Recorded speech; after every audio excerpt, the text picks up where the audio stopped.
go ahead and say, I am going to talk about the attendance policy, and I will ask that you guys are on our synchronous calls when we have them. The caveat to that is that I know we're still very much dealing with COVID and, the uncertainty of our world and our lives right now. And so I will understand, if you have absences that can't be avoided because of sickness or because of, just the craziness that can come up. So I would ask that you just connect with me if that is the case and let me know so that we can, make sure that it's an excused absence. But in that vein, I will record all of our synchronous calls so that folks can go back and catch up as needed if that's becomes necessary for you.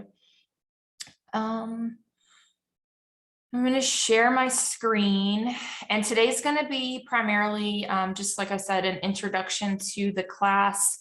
I think several of you are probably in my class yesterday, the 2103 course. And if that is the case, I will apologize for any duplication of information, primarily about myself and my background, but that is kind of the nature of these, first get to know you type of classes. And so if you want to step away and grab another cup of coffee or take a bathroom break, I won't be offended. And on that note, I wouldn't know that you were doing that if you don't have your camera on. And so I will ask, I would say to those that are here and I can see your lovely faces, thank you for that. It makes it a lot easier for me as an instructor when I'm talking to real humans, right? And not just black squares with letters in them. And so that's one of the first asks that I will share with you as a bit of housekeeping, is that if you would please turn on your cameras as much as you are able when we're on these calls, and show me your faces, just so that we can have that sort of level of engagement that we would have in an in-person class as much as possible in this space. This is my contact information. This is available to you on the course page on As You Learn, which we will take a look at in just a bit. This class will meet on Tuesdays and Thursdays at 12 o'clock. We will have a class meeting this week just because today we're going to spend either all or the bulk of our time kind of getting oriented to the course. So we will meet on Thursday to go over chapter 1 and 2 in terms of course content. That being said, moving forward from that point, we will shift to primarily meeting on Tuesdays in a synchronous way, and Thursdays will mostly be asynchronous with online content for you to access. So there may be once in a while an expectation that you are present and available on your computer during this window on Thursdays, but for the most part, we will be meeting on Tuesdays at noon. Again, with the exception of this week. This week's going to be synchronous all the way through. Okay. I will just call your attention to my email address. It's listed here, and I've sent you an introductory email, so you should have already seen that from me, as well as a little intro video to myself and some course information. But my email is my maiden name, so it's Nelson JB. It doesn't make sense, I know, but it was difficult for the powers that be to get that changed after I moved away from my student role at the university. And so I've just left it as is.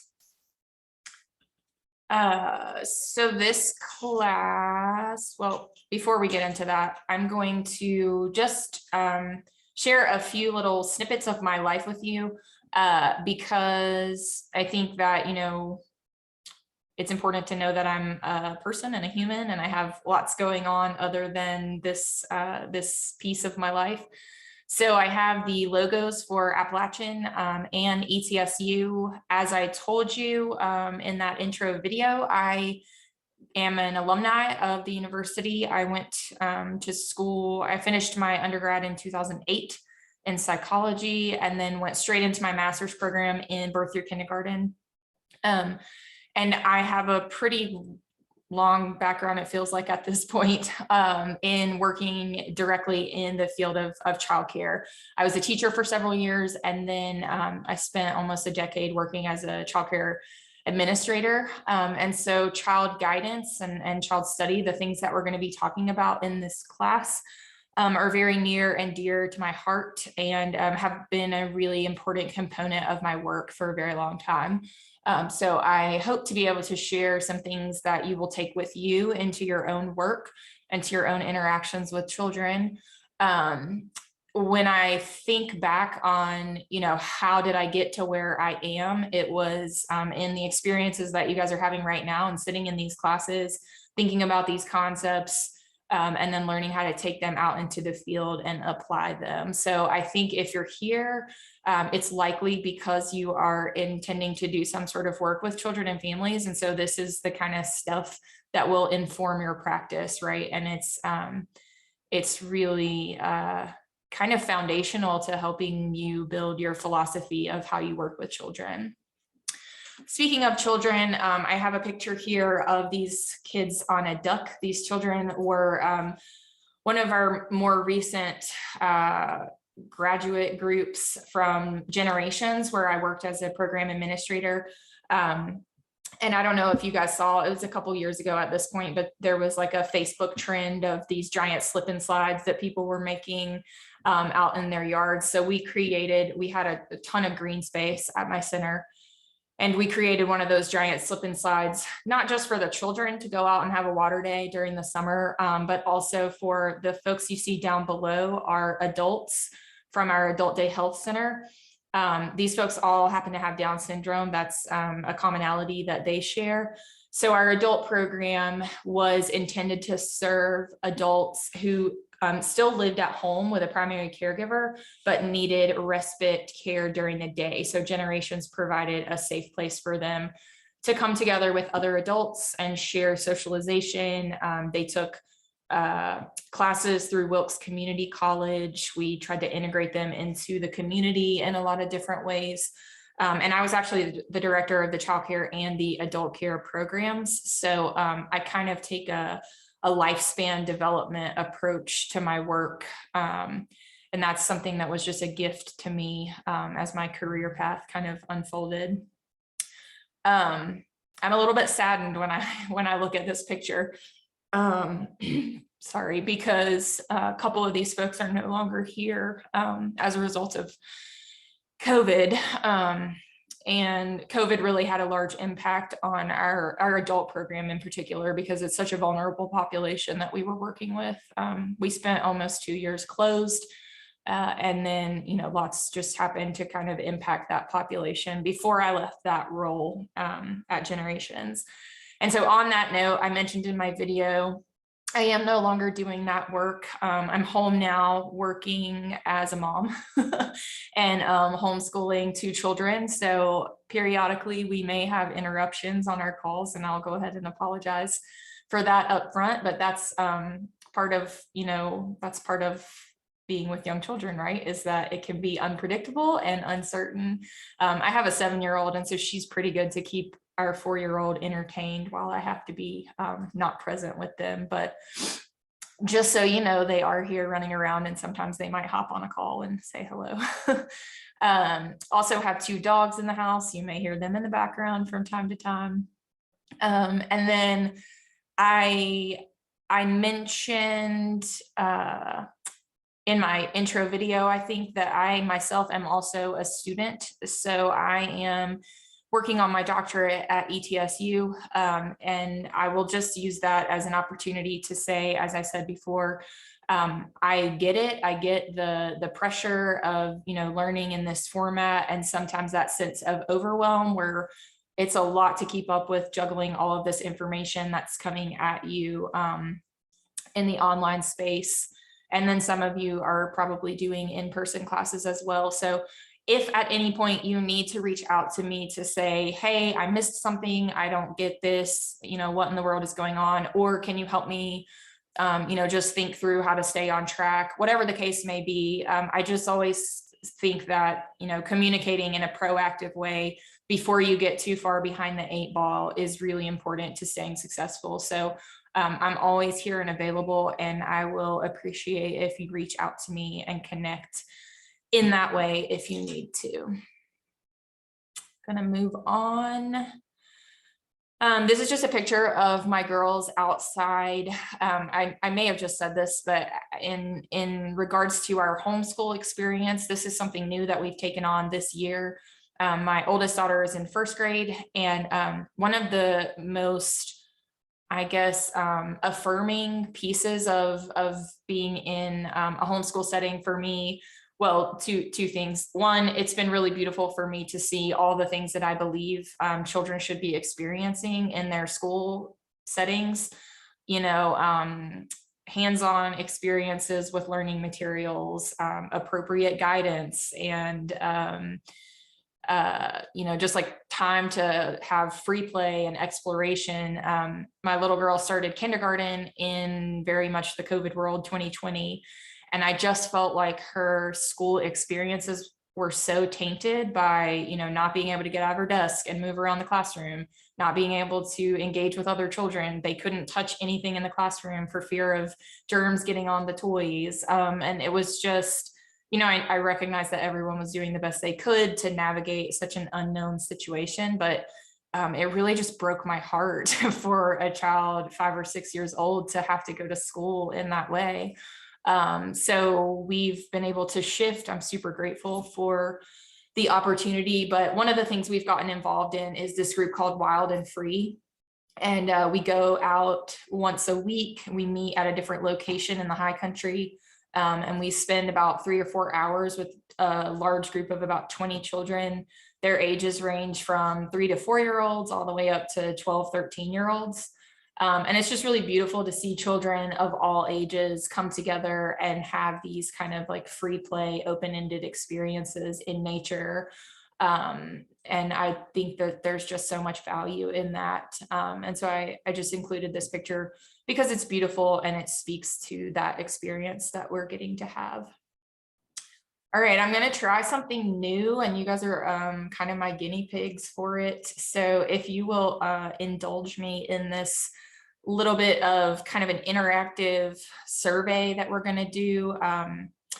If you go to menti, menti.com on either a phone, or you can open it as a tab in another device.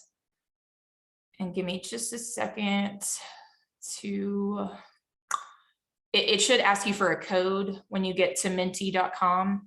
The code is going to be 3910. I'm typing this into the chat as well. 3910 0422. 0422. I just typed it into the chat. So if you get there, then you should see, I hope, a question that says, what year are you? And I see some people are already responding with their answers. So that makes me know I did something right. I just like to know who my audience is for obvious reasons. Someone says year 3. Are you not confident that are you not confident that that puts you in the sophomore, junior category? Junior depends, I guess, on where you started. Things are so different than they were when I went to school, I guess, because of, early colleges and things like that. So primarily lots of sophomores, juniors, and it looks like a couple of seniors sprinkled throughout. Let me just test this. If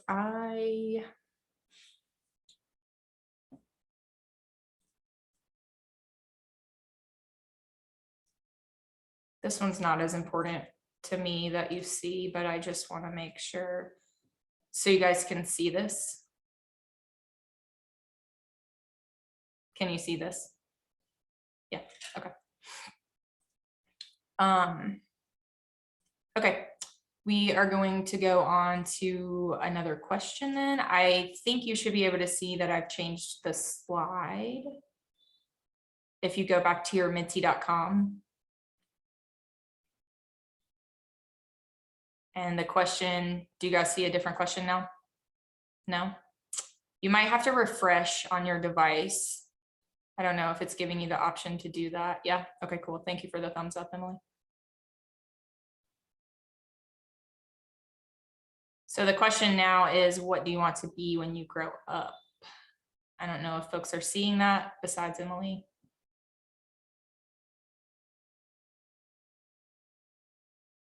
No, yes. I'm not seeing answers coming in, so I am not as confident that this one is working.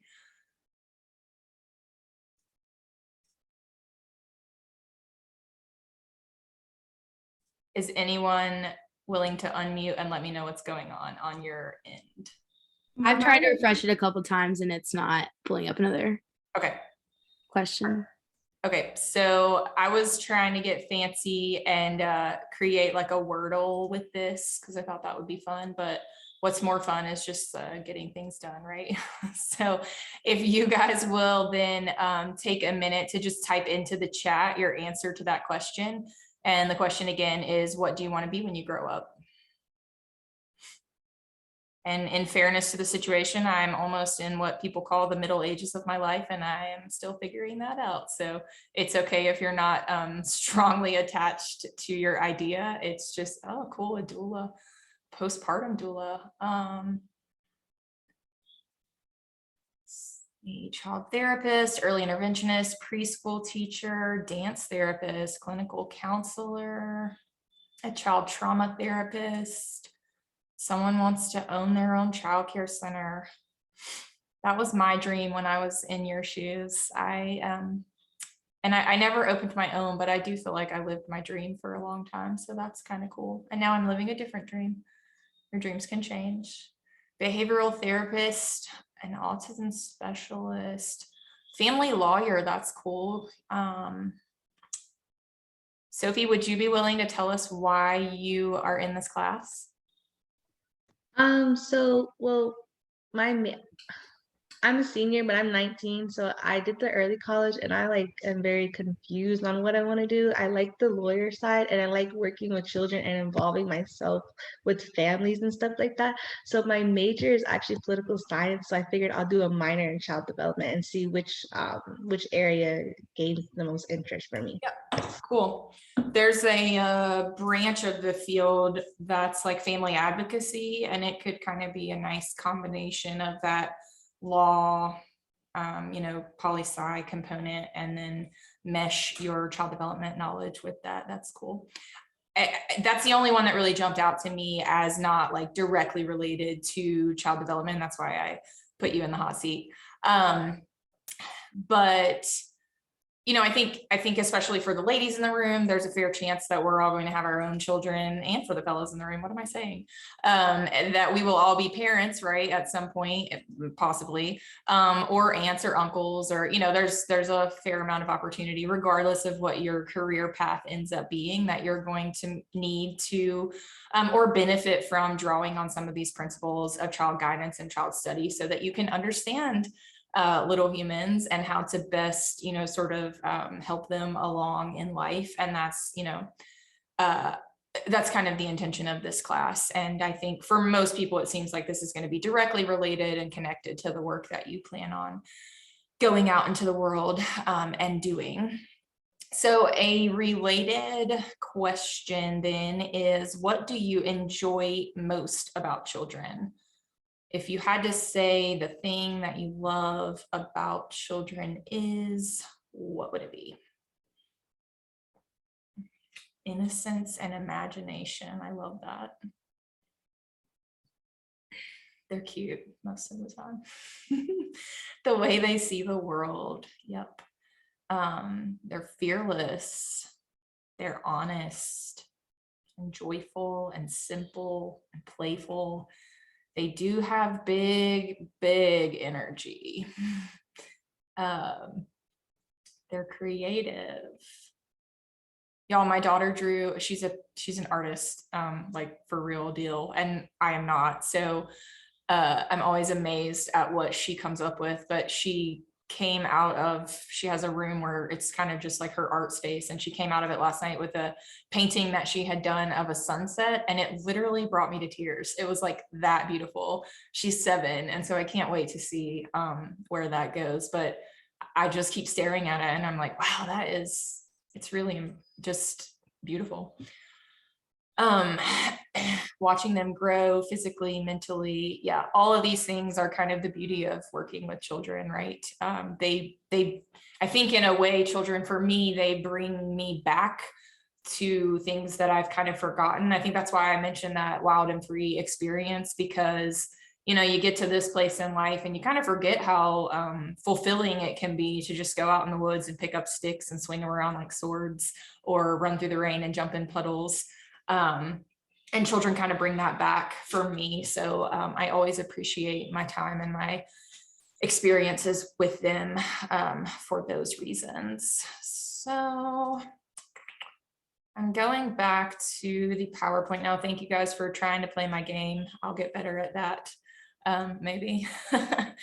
And I'm gonna just keep going with info about the course at this point. Obviously, we're in the online space 100% of the time. That was kind of what you signed up for when you signed up for this class.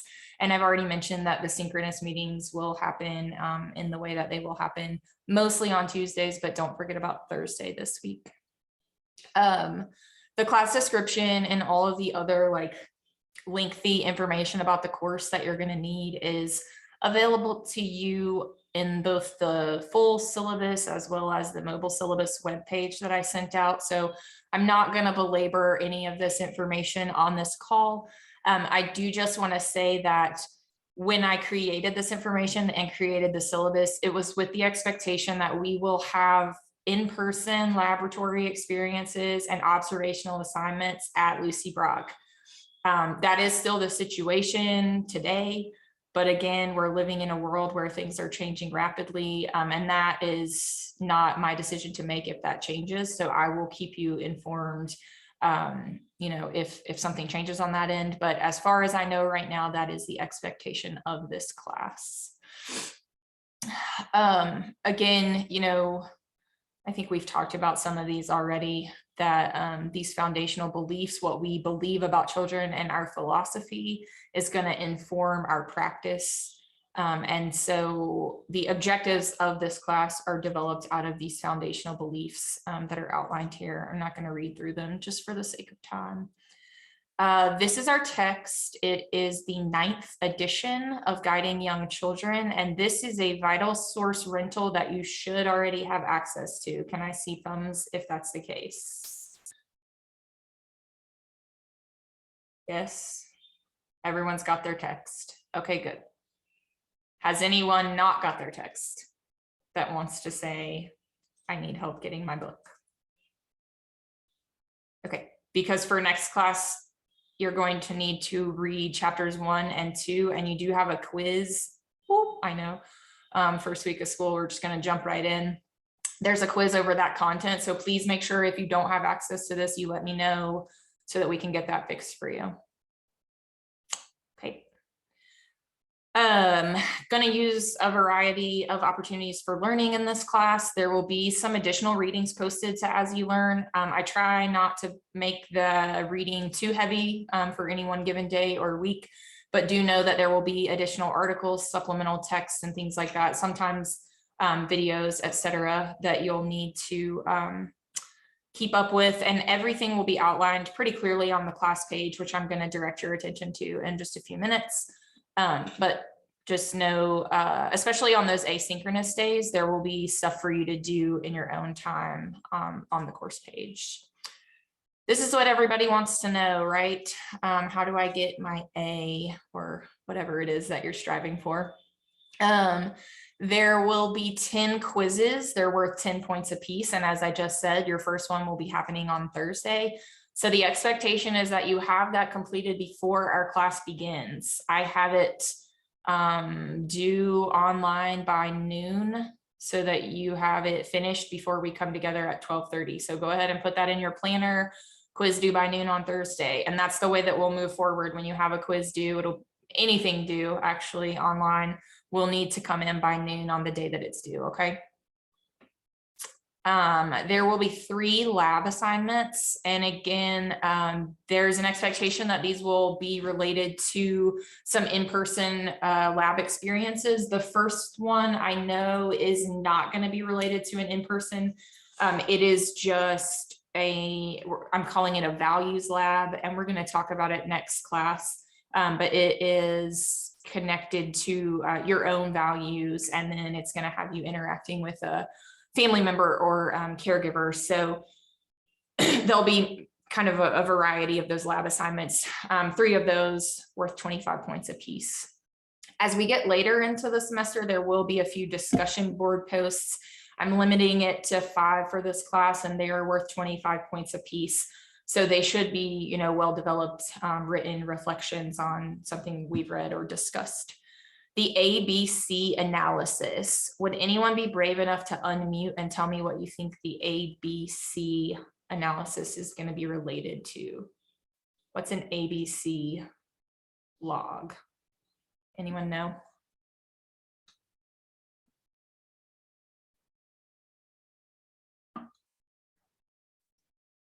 I will take the silence to mean that no one has ever used or done an ABC analysis before. And so cool, you'll get to learn about something new. An ABC analysis is, the ABC part stands for antecedent, behavior, and consequence, right? So we're going to be looking at a certain behavior in relation to the antecedent, what came before it, and the consequence, what happened next. And this is a model that teachers, therapists, sometimes parents, lots of folks that work with children use this, particularly related to challenging behaviors, because we want to know what's causing the behavior or what are potential triggers for the behavior.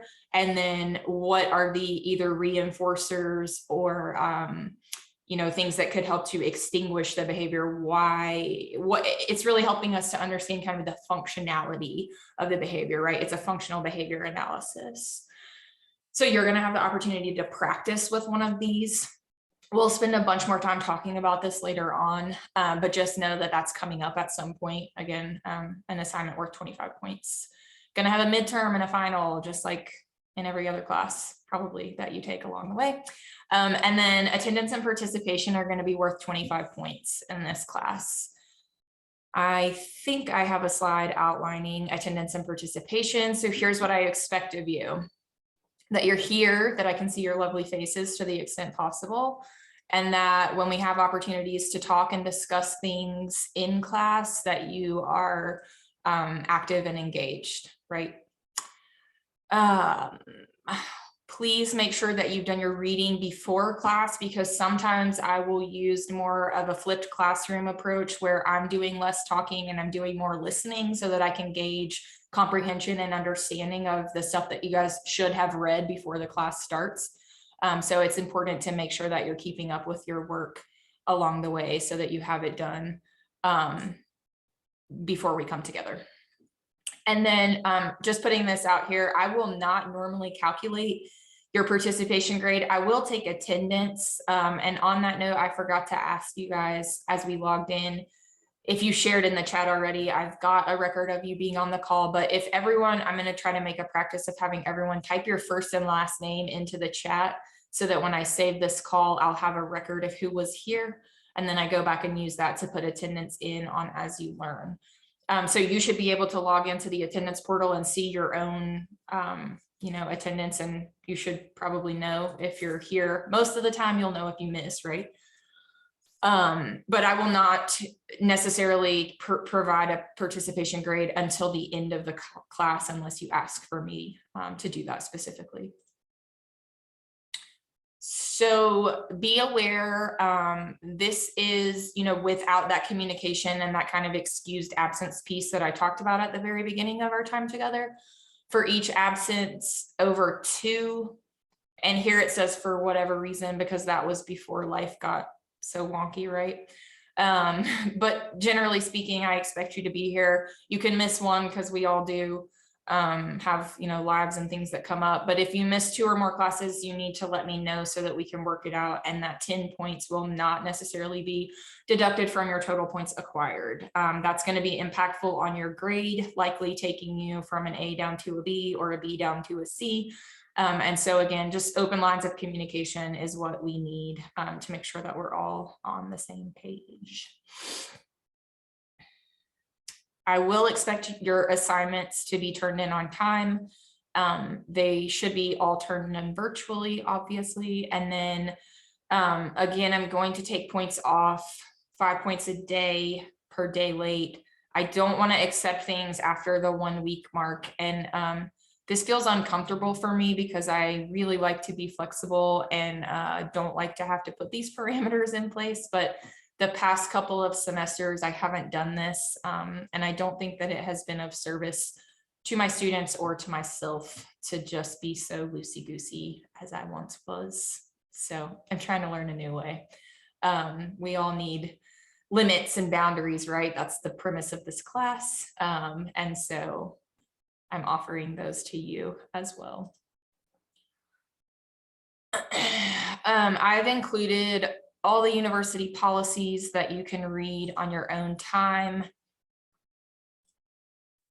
I will say if you need accommodations for a disability that you have on file with ODR, please, I've seen your letters if you have those on file, but please reach out to me and let me know from you what you feel like you need to be successful in this class. And that goes for, folks that don't have those letters on file as well. If there's something specific that you think you need, I would like to hear it from you so that I can help support you.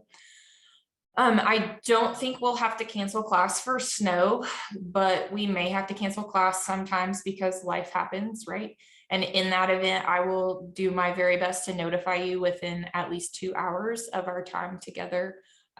It shouldn't happen very often, especially once we shift to that once a week sync model. I think it's important for us to come together and kind of make sure we're checking in and staying on the same page. But if it has to happen, I will get in touch with you as quickly as possible.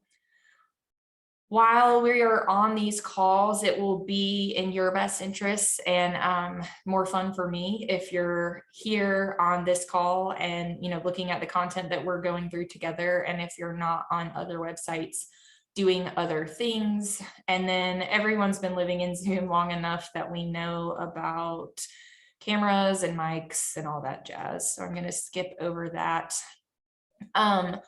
Do want to mention a note about confidentiality. So as we get into the in-person piece and are spending time in Lucy Brock and sharing about the things that we are observing there, it is very important to maintain the confidentiality of those children.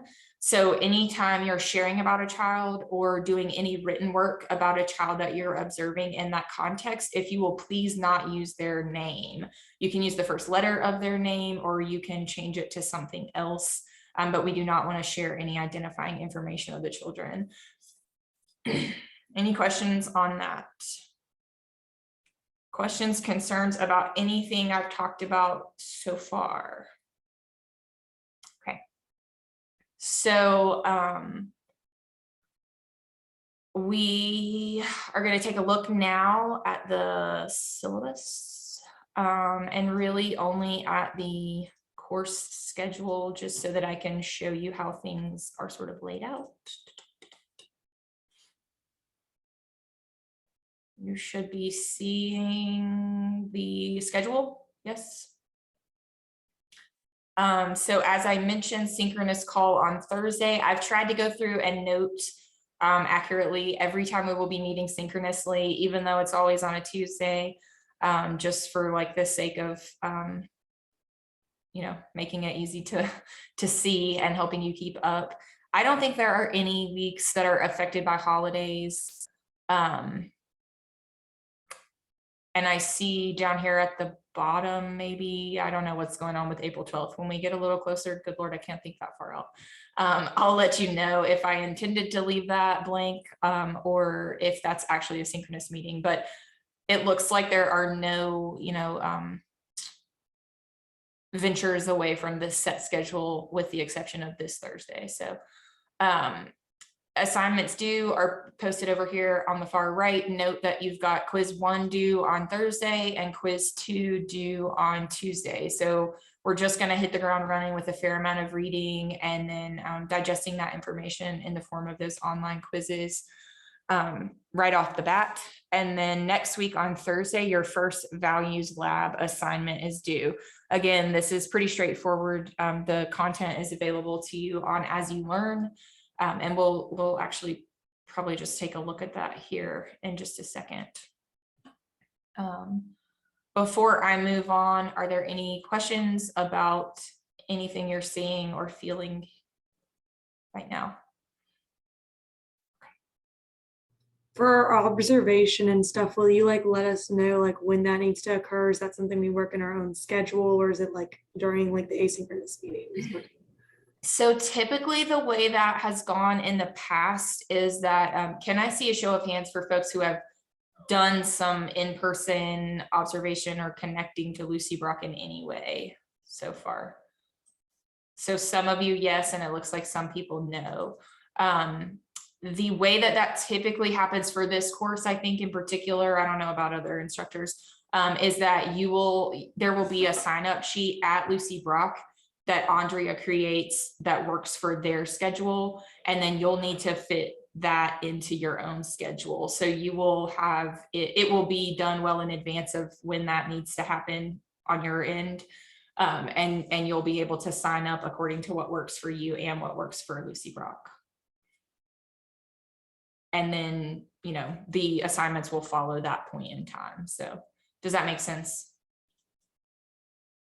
It will be done on a set day that you've agreed upon with Lucy Brock administration and teachers. As a teacher in that setting a long time ago, I remember how impactful it is to have so many people coming in and out and fluxing in the classroom. And so it's really important for their goings on that we mesh into what they've got happening in their classroom and that we don't send people over there unexpected. Okay, so I'm going to move away from the syllabus and we're just going to spend a minute looking at the class page. If we already are going to Lucy Brock for like, I have like 2 other classes doing it, can I use the information and the kid I'm looking at for this class as well?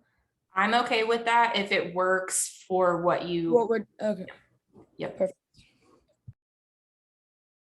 Yeah, one thing you'll learn about me is I'm not as hung up on like the format of a thing as I am hung up on just getting the thing done, you know, so if you can get it done and go there fewer times, that's totally okay with me. Yeah.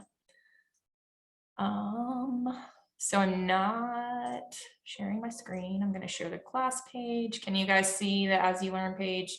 I just want you to see that I will do my best to lay it out for you in this format so that you can clearly see week 1. This is what you needed to have available to you for day 1, 111. And then for the 113 synchronous meeting, again, the quiz is posted right here. And I've got it noted down here that it's due by noon on that day. I would encourage you to go ahead and download the PowerPoints that are posted for the classes if you want to use that as kind of an outline to take your notes in or just to have it available to you. But this will be what we're going to cover. And we may go ahead, since we're going to have some time on the table, and just jump into this content today.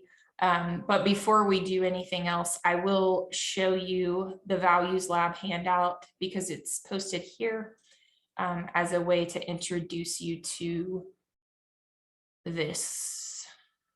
You probably can't see that because I went off the course page. Oh my goodness, I have a tiny dog crying at the door. Where'd it go?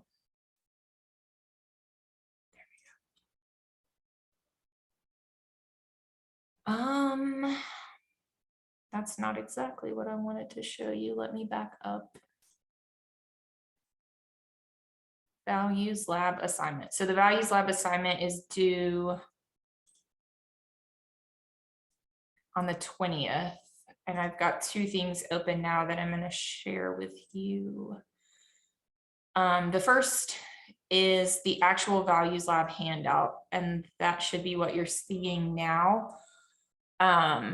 It's pretty straightforward. You can read the questions yourself. The questions are things like, what qualities do you look for in a peer or a friend? Okay, and so some of these words are values that, based on your labeling in order from most to least. So number one is going to be the most important thing to you. Is it intelligence? Is it empathy? Is it spirituality? You're going to go through and rate each of these columns 1 to 20. And that's going to tell you a little bit about your own value system, right? And then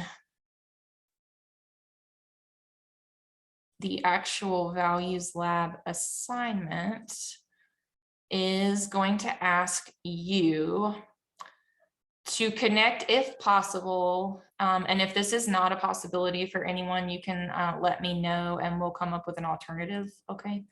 But if possible, ask the person who was most responsible for your own upbringing, so a primary caregiver, to rank order the same characteristics that you ranked in the values handout.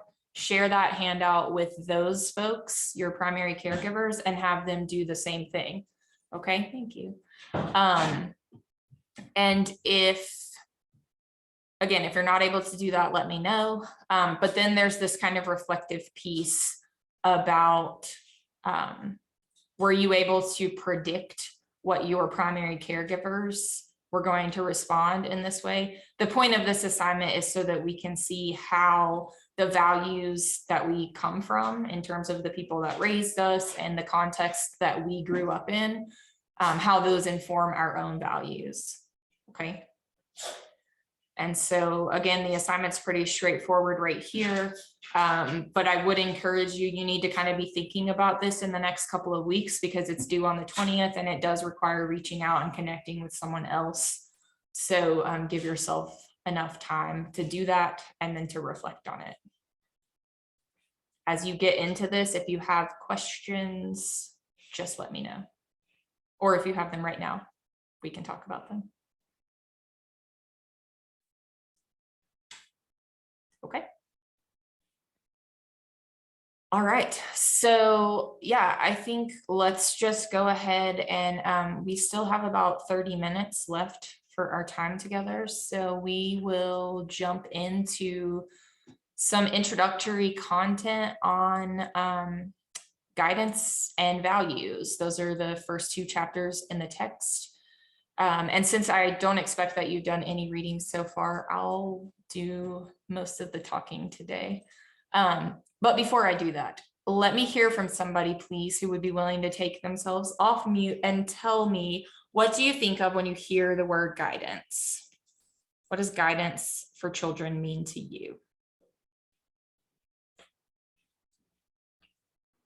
I guess like setting them up in the right direction. I'd say. I like that, setting them up in the right direction. Anybody else willing to share their thoughts on what does guidance mean? Making a path in a way for them to follow, but not specifically what they should do. Creating a path, but not necessarily giving them the specifics. Any other ideas?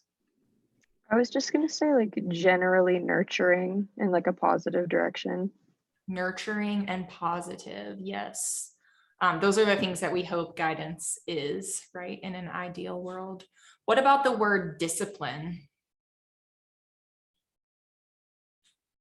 Teaching children that like actions have consequences, or actions have punishment. Like, oh, it's like, I guess the most common example is like, if you touch the hot stove, you're going to burn your hand. Like teaching them, okay, discipline is like, I'm going to instill this in you. Okay, you've made this bad decision, so because of that, I'm punishing you in this way. Just kind of, I think, explaining that to children is at least what I think. Yep. And so it's interesting when I look, I just Google searched for the definition of discipline. You can read everything from number one, the practice of training people to obey rules or a code of behavior. Two, you can also read definitions like to train oneself to do something in a controlled and habitual way. So like Isabel just shared, to understand that there are consequences to our behaviors, and then to learn to sort of act within those parameters, right? So I don't touch the hot stove because I don't want to get burned. I think of discipline a lot in my own life in terms of my running. It's a practice that I've developed over time, almost without exception, every day. I do something that's related to that habit that I want to cultivate in my life, right? So even if it's not running, it's the way that I eat, it's the way that I train otherwise. But all of that is intended to set me up for the type of experience that I want to have as it relates to my running. I'm sure you guys, you know, we're disciplined in the way that we approach our studies or our work life. Sometimes it's the way we approach our relationship with our partner. I have to be disciplined sometimes to not say the first thing that comes to my mind when I'm interacting with my husband, right? And so discipline and guidance are closely related, but not necessarily the same thing, because when I hear the first part of that definition that says to teach someone to obey the rules, yes and no, right? In a certain sense, yes, but as Emily said, we're hoping to show them the path and not to show them this is what you do and this is what you don't do, because we want that to come from the child. We want them to be intrinsically motivated to do the right thing, whether or not the teacher is watching, whether or not an adult is there to punish. We want them to feel like they want to do the right thing or make the right choice. And so that brings me to my third word, which was going to be punishment. Can anyone define punishment for us?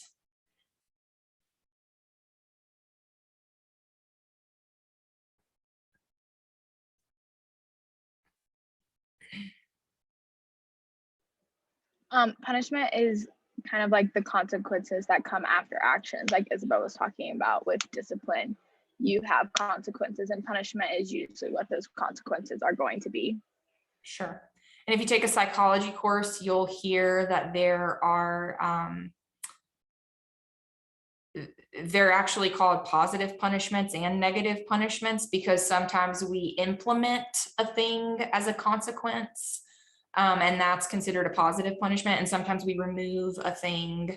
And so it's not good and bad in terms of positive and negative. It's like implementing and taking away. But basically, it's this taking of action to enforce a consequence on a child. And that is not what we're talking about necessarily in this course. We're not, that's a very behavioristic model, where, you know, consequences and punishments and that type of thing, yes, they do impact behavior. But what we're here to talk about is how can we impact behavior in a different way, right? Through use of child guidance. And so guidance is not, it's not an intention to control children's behavior. Again, it's the intention to set them up to understand what's the best choice and, you know, kind of how do I get there on my own. Are you guys seeing this PowerPoint now? I'm gonna make it a little bigger. Okay. So some other things we're going to be talking about as we move through this chapter 1 content is we're going to describe factors that influence a person's approach to guidance. We're going to understand how those values that we just talked about on the values handout, how do those impact our guidance techniques? Those are going to influence what we believe about children. And so we'll see, you know, kind of clearly how that shows up in how we guide and interact with children as well. And then we're going to also explain how the decisions that we make as adults, as caregivers, how those can be influenced by our values.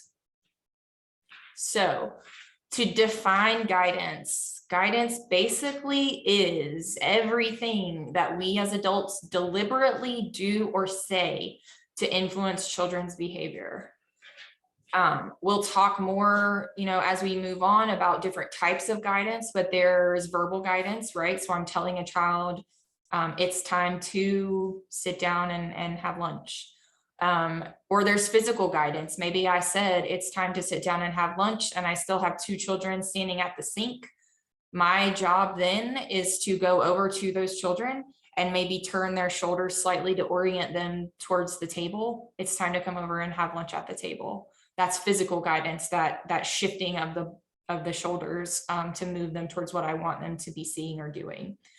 And we'll talk more about different, styles of guidance as we move on. Guidance has a goal, not just of influencing children's behavior, but as I've said, we're trying to help children become well-adjusted and self-directed, ultimately adults. But that starts when we're children interacting within the group. We want them to be self-directed and self-initiated in their role within the group in society. Again, guidance can be direct or indirect. And then it requires intentionality. What does that word mean to you? Intentionality.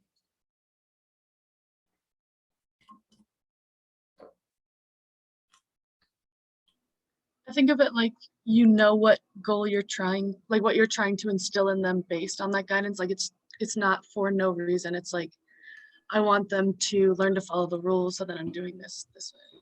Yep, it's not for no reason. So it's thoughtful and deliberate, right? Intentionality is thoughtful and deliberate or planned. You have a thought process in mind. You're trying to get to a certain goal or outcome. And so that is, us being intentional in our interactions with children requires kind of knowing what is it that we're trying to teach the child. And I have a quote related to that that'll come up either later today or next time we meet. But that's really, kind of at the end of the day, for me, the difference between punishing and disciplining and guiding children is that the point is to teach the child something. When I was as a teacher or as an administrator, any work that I've done in an early childhood classroom, we've always had a part of our policies and procedures, our guidance policy, that states we do not use timeout as a way to guide children's behavior. And the reason for that is because if I sit a child down in a chair and I tell them, sit for 5 minutes and think about whatever just happened, I've just taken away the opportunity to teach that child anything about what just happened, because I'm not engaging with them, interacting with them, talking with them, and I'm not guiding them, right? That's not guidance, that's punishment.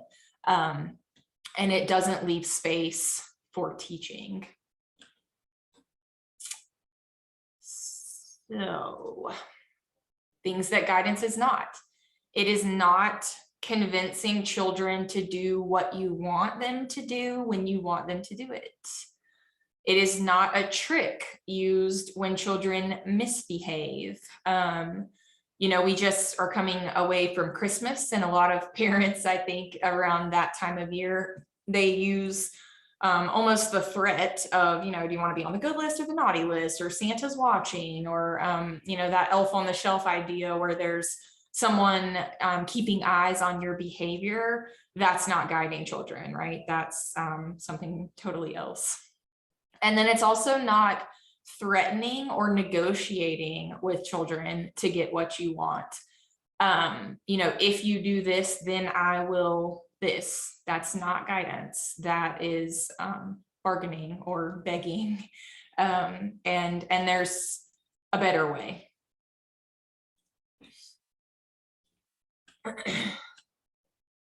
Okay, so I am going to if you guys will read through this little scenario and just jot some notes so that you can remember what's happening here. Basically, we're going to have two of these scenarios. The first one is Randy. He's a 4-year-old and he is screaming and violently knocking down structures that other children have created.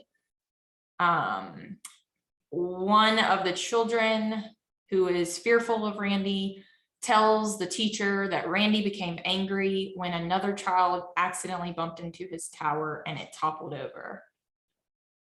Okay, so make some notes so that you know what happened in the Randy scenario. And then we've got another one. Rosa is on the playground. Several children will not play with her.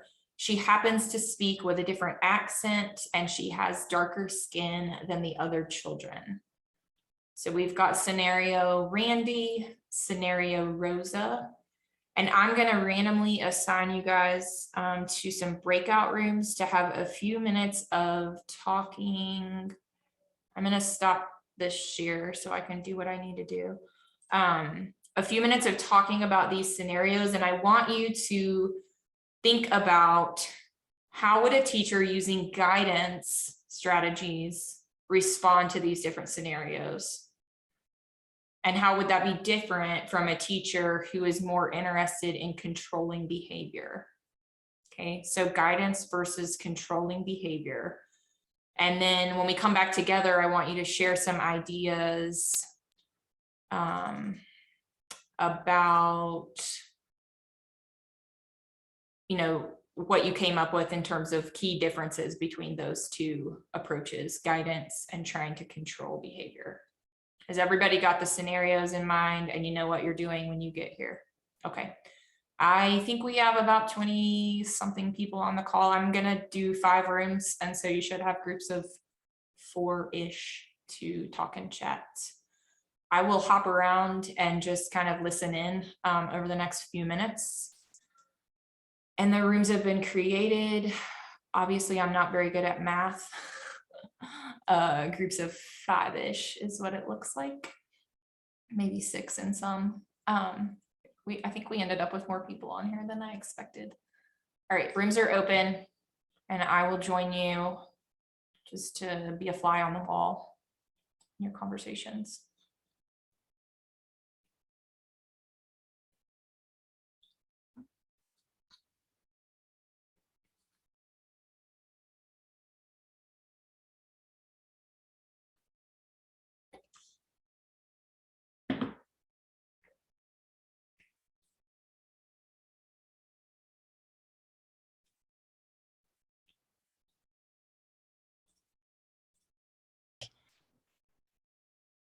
Oh, well, how the teacher would use guidance to like handle the situation versus how a teacher would use like control. Okay. So, like, Okay. So what do you guys think? I think considering like the first scenario where Randy's like misbehaving, I think a teacher using guidance would first probably go up to him and discuss like where his anger was coming from and talk about like why he's upset. And then moving towards maybe having him, who was it, the other girl that like had like knocked over his tower or something? Maybe having a conversation between those two children and then having her apologize and then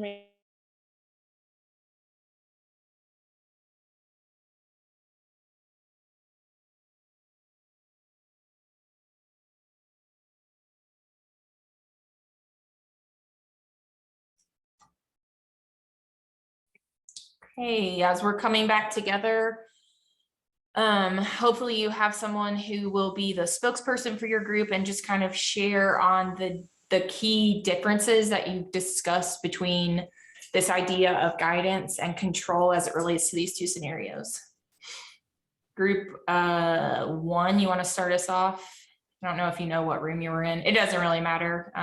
Somebody just shout it out.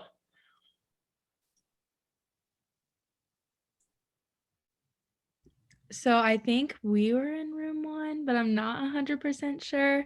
I can't remember at this point either.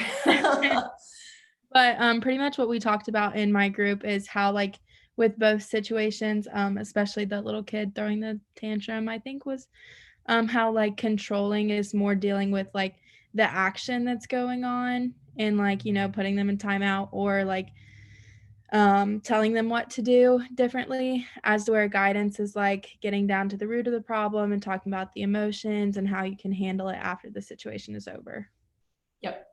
Yeah, so that's one of the kind of key concepts is that, you know, we're looking at the difference in dealing with, I gave the analogy in this group, not just the symptom, you know, but the real root cause. So if you're only treating the symptoms, you're kind of putting a Band-Aid over the issue, and it might bring peace into that situation or into that conflict in that moment, but it's not going to get at what is the root cause of this, which is really an emotional management issue, right? Someone did something to me. I didn't like what I felt when that happened. And so I'm reacting in this way that's socially inappropriate. And what our role is to guide that experience of someone did something to me. I didn't like how it felt. That still happens to me, and I'm 35, right? I got to learn how to keep myself in check and address what just happened with that other person and how I communicate how I'm feeling about it and all of those things. So yeah, it's really getting to kind of the root of what's going on, and not just, you know, dealing with that moment of upset in the classroom. Another group, what ideas did you have? Related to the Rosa situation more, we talked about how in a guidance aspect, we would take like, if it's like we talked about it being a whole class problem and like a class issue, because that's kind of like what that alluded to.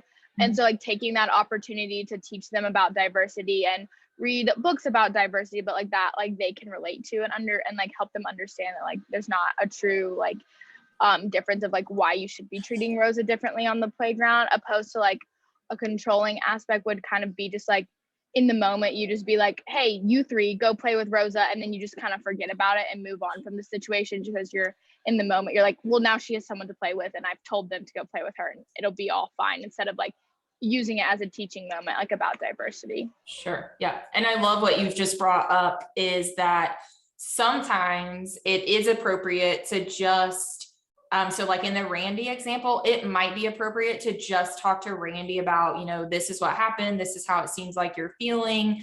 You know, what can we do differently next time? Like that kind of thing. Sometimes it's an individualized situation, but it might also be of value to have a whole group conversation with the group of children to say, oh man, you know what I saw today in Block Center? I saw somebody knock over a tower that someone else had worked so hard to build. How do you think you would feel if that happened to you? And then you have this opportunity, like you called it, a teachable moment, right? For the whole class to think through and have this kind of empathetic response in the same way that they would feel about, you know, if I was that child who had visible differences from other children in my class, like how would I feel if I wasn't represented in the classroom community, or if you know my culture wasn't a part of our classroom. And so yes, sometimes it's an individual thing, but sometimes it's a whole class, you know, kind of learning opportunity. And yes, also all those things you said about, you know, being culturally responsive and having a classroom that promotes diversity and inclusion of all of the different children represented in the space. Those are two real key components there. Anybody else want to share something that hasn't been talked about? We have a few more minutes. I'm not sure if it was mentioned before I returned back to the main session, but one thing that we talked about with Randy's situation is to make sure that we don't make him feel that his feelings were invalid, that it's okay for him to feel upset or angry, but just how to handle his emotions and what can be fixed instead of just going and doing it to other students, but making sure it's okay for him to notice it's okay to feel upset. Yeah, absolutely. I think I do this with my own self, right? I acknowledge how I'm feeling. I validate, I'm feeling what I'm feeling.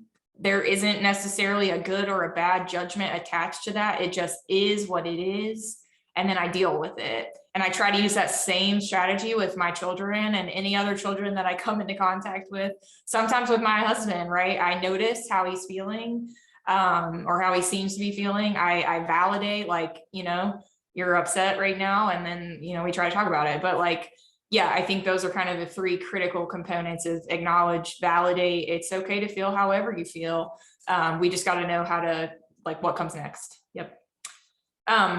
I know I asked one of the groups to mention this, but we're running out of time. So I'm just going to say really quickly, one thing that came out of one of these conversations is I mentioned timeout as something that I've never endorsed, right?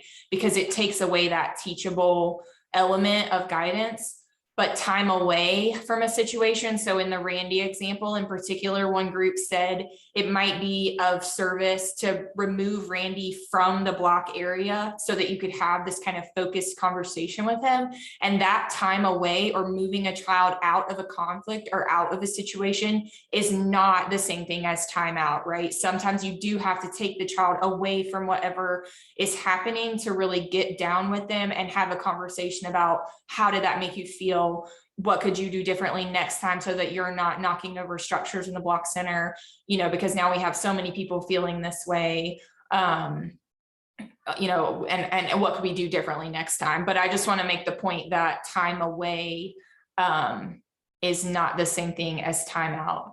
And I'm going to remind myself now to catch up on what I just said, which is now we have so many people feeling this way. That's something that I'm trying to shift away from and making other children feel responsible for other children's feelings. I think that's something that that's evolving in my own practice. So I'll make a note for myself to jump back in with that idea next time we come together, and we will pick up on the chapter 1 and 2 PowerPoint in our next session, which is Thursday at 12:30.